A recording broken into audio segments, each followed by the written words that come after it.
Today we have 1.2 billion women in Africa without access to clean cooking. And we lose 300,000 kids every single year that their mothers carry on their back because of lack of access to clean cooking, because of the secondary effect of smoke. We lose 300,000 women also every year. Why should anybody have to die just for trying to cook a decent meal that is taken for granted in other parts of the world? That is not acceptable. In good conscience, we just can't do that. And that's why a big part of what we're trying to do is to make sure that women in Africa can cook decently without having to have smoke, without their kids having to die because of that. Here at this summit, we have a lot of CEOs, we have a lot of developers, project developers that are here, with a lot of financial institutions that are here. Because to actually achieve what we want to do requires more than public sector money, it requires a lot of private sector. So whether you're investing in private sector that are actually doing mini grids, which is they're going to be very critical for us to get access to those in the underserved areas. It's a lot of work in the mini grids and also in terms of the solar PV systems and all of those things, pay as you go. The private sector do most of those areas. But the challenges facing the private sector first and foremost includes first the regulatory environment again. How do you make sure that if you are doing a procurement system, that procurement system for your least cost energy supply system or expansion system is transparent and that it is competitive. And second is that the cost of capital. If you take a look at Africa today, the cost of capital is probably 3 to 4 times higher than other parts of the world. So the upfront capital cost of doing that is quite a lot. And so here is an area where we can play, and we are already playing, all of us, a big role. All the private sector work that's going on in the energy sector today in Africa will depend on three critical things. One, are the tariffs reflective of the cost? So in other words, you must have transparent, cost-reflective tariffs so they can actually get their money back. The second thing that we have to do is to make sure that the access to capital for those private sector is not just short-term. They need long-term, low-interest capital to be able to do it. The objective of this conference is to bring together the work of the past few months, where 12 countries have created an energy compact. And what does that mean? That means everything ranging from trying to understand, first of all, what's required to get access to electricity. 300 million out of 600 billion people is what we want to reach. That's not a small number. It's a hard goal. It's an achievable goal. It's going to take much work. And in the past, the biggest challenge has been the absence of all hands coming together to play. Electricity is a human right.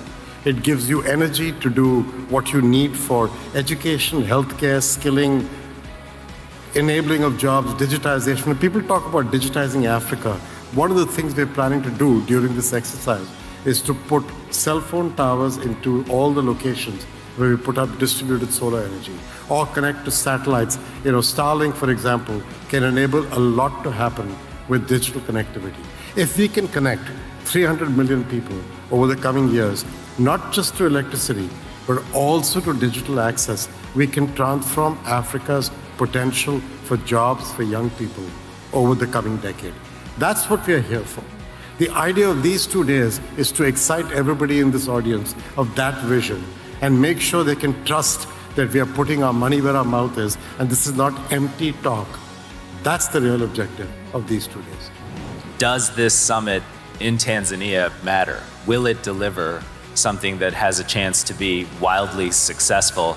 I think we have to recognize that there is not nearly enough philanthropic capital to matter at all. The only reason philanthropy should even be a part of this is if we can move quickly, if we can take unique risks that others can't take, and if we can do it in a collaborative way. And so, since Ajay and Akin made their announcement in May between GAP and the Rockefeller Foundation, we've already committed out, I think, $65 million. Not a lot of money relative to the needs here, but being able to move quickly in specific ways that are responsive to the team at the World Bank, to the team at the African Development Bank, and most importantly to the countries themselves, just helps move quickly on things. And my plea or request to other philanthropic partners, I think 8 to 10 major philanthropies are represented at this summit, is please join us. Join us to get behind the ideas and the initiatives and the compacts that the leaders are signing tomorrow and that Ajay and Akin and their teams have been advocating for. We can really only be successful if we are willing to work together. Today, Africa has one of the lowest levels of energy access, as we have heard, but it is also one of the most vulnerable to intensifying climate shocks. Yet our continent is rich in renewable energy resources and critical minerals, which are all essential for the energy transition and benefit from limited sunk costs in fossil fuel-intensive energy infrastructures. Africa is also home to a vibrant, young and enterprising population. This provides immense potential for Africa to show the rest of the world what a new economic development paradigm grounded in sustainability, resilience, justice, and inclusivity can look like.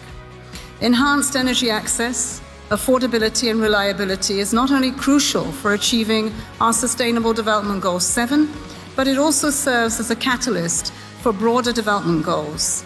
Access to clean and sustainable energy underpins progress in health, in education, in gender equality, while driving economic growth and climate action, many of the 17 goals. By advancing long-term energy security and sovereignty, we can foster peace, we can create green jobs, and build resilient livelihoods, paving the way for improved stability and prosperity across our continent. With renewables now being the cheapest source of new electricity almost everywhere on Earth, Mission 300's bold commitment to connect 300 million people to electricity by 2030 represents a transformative opportunity for Africa. Combined with systemic initiatives like the African Continental Free Trade Agreement, Africa is uniquely positioned to lead the global energy transition. By powering essential sectors such as healthcare, education, commerce, bolstering industries like solar manufacturing, grid infrastructure, and clean energy solutions, renewable energy can unlock unprecedented economic potential. Investment in clean energy has not matched the demands of your rising population. You deserved more, and COP29 was a chance to change. But the multilateral system was under pressure. People doubted that countries could agree and the process could deliver. We made a new finance deal our top negotiating priority. We were confident that the goal had to be fair and ambitious. When a target of $250 billion was initially suggested, we were clear that we needed to go further. We refused to close the conference, and in the final moments of extra time, we landed a deal on the Baku finance goal. This is a goal to mobilize at least $300 billion per year to the developing world by 2035. This triples the previous goal. It also provided a framework to scale up climate finance to $1.3 trillion per year. It is the largest financial target to come from UN climate process. It will help advance the Mission 300 initiative to provide electricity access to 300 million people in Africa by 2030. It will mean more energy infrastructure for Africa. It will mean more power for homes, businesses, schools, and hospitals. It will mean more opportunity for people across this continent. Your Excellencies, our job is not finished. National energy compacts from this summit will help guide international financial flows to your priorities. They will help global donors address your needs, such as clean cooking, which we already made progress on over the last year.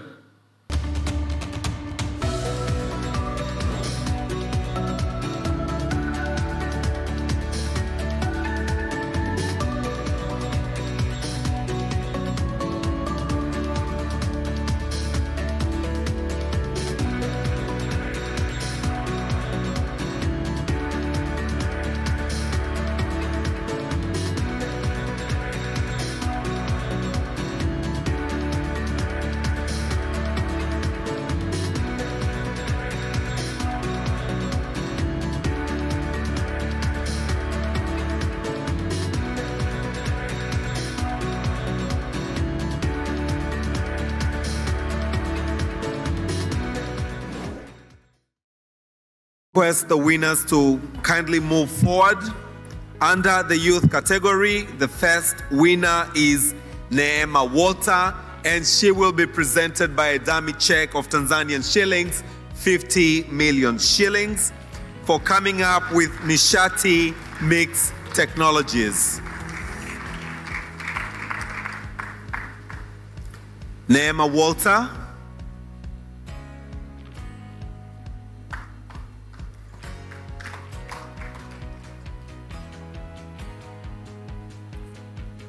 So what is this Nishati Mixed Technologies? Nishati Mixed Technologies aims to provide a sustainable solution to expand clean cooking access in Tanzania by manufacturing efficient gas burners and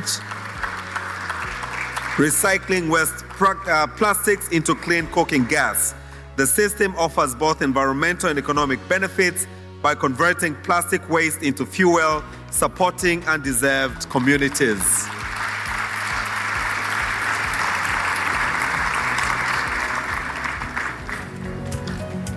Your Excellency, I would like to request you to present the second award to Joshua Joasi of a dummy check of 40 million Tanzanian shillings for coming up with an innovation called Click Gas System. Let's give him a round of applause. The Click Gas System is a planted LPG delivery solution designed to improve the clean cooking supply chain in Tanzania.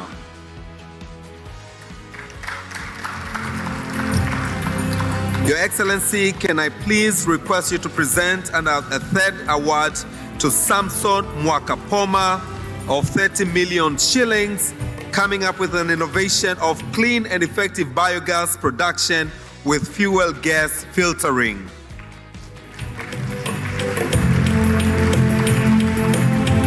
This combines biogas generation with unique method of using flue gases. A round of applause.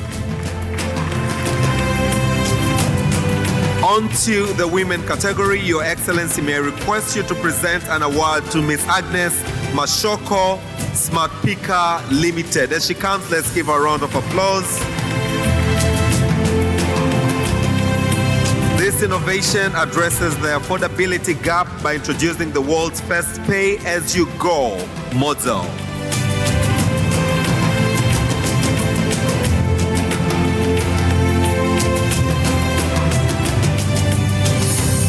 Your Excellency, we have two winners under women category. The first of the second winner is Mercy Chilumba, coming with Ben Paul, the artist in East Africa. Together they have sung a cooking song and a TV awareness program. Let's give them a big round of applause.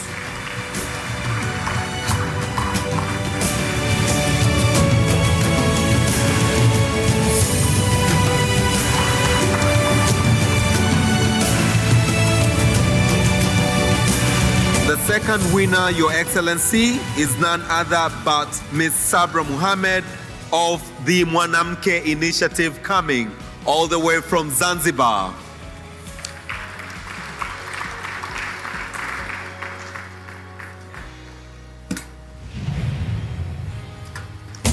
A round of applause.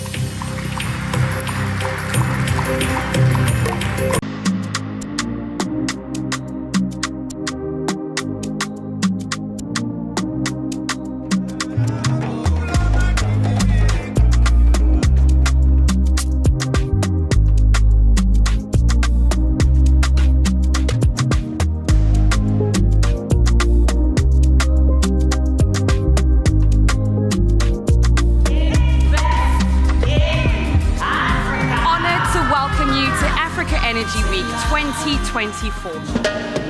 I want to welcome everybody to this city, Cape Town, to Africa. Many call it Africa. We call it home. Welcome home.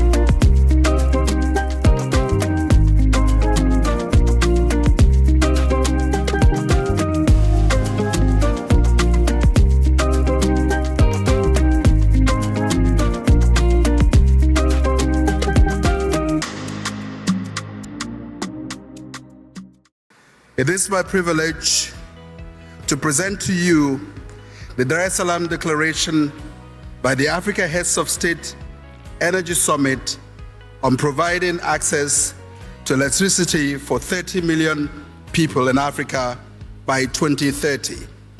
Hereby resolved to undertake the following. 1. Pursue ambitious yet achievable goals for access to electricity and clean cooking solutions.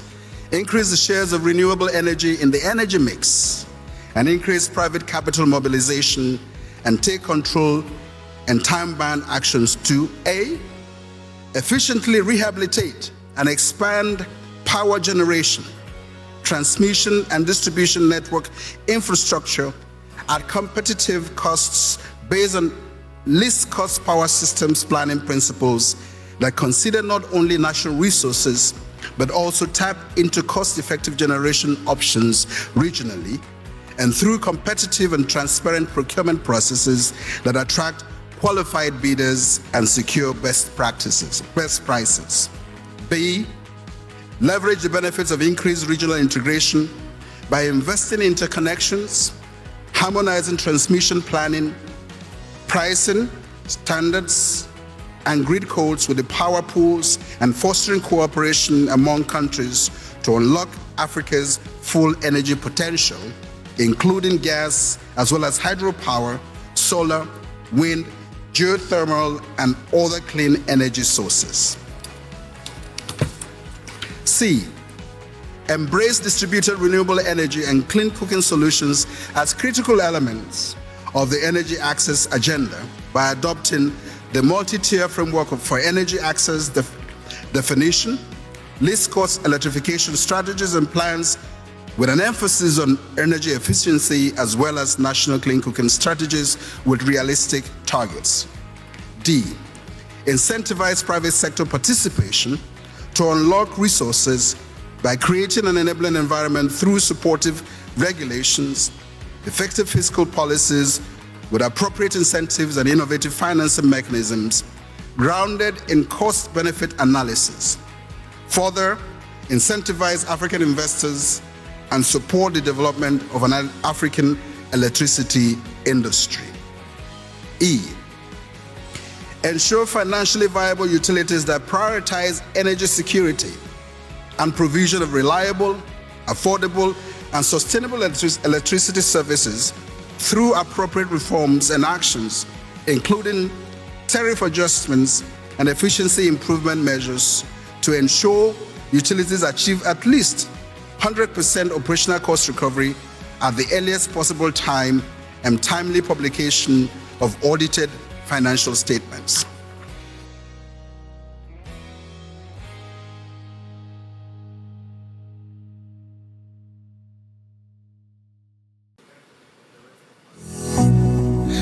Can you please clap for the excellencies? Thank you. Thank you, excellencies. Thank you for this bold commitment. Thank you for this bold statement towards Mission 300.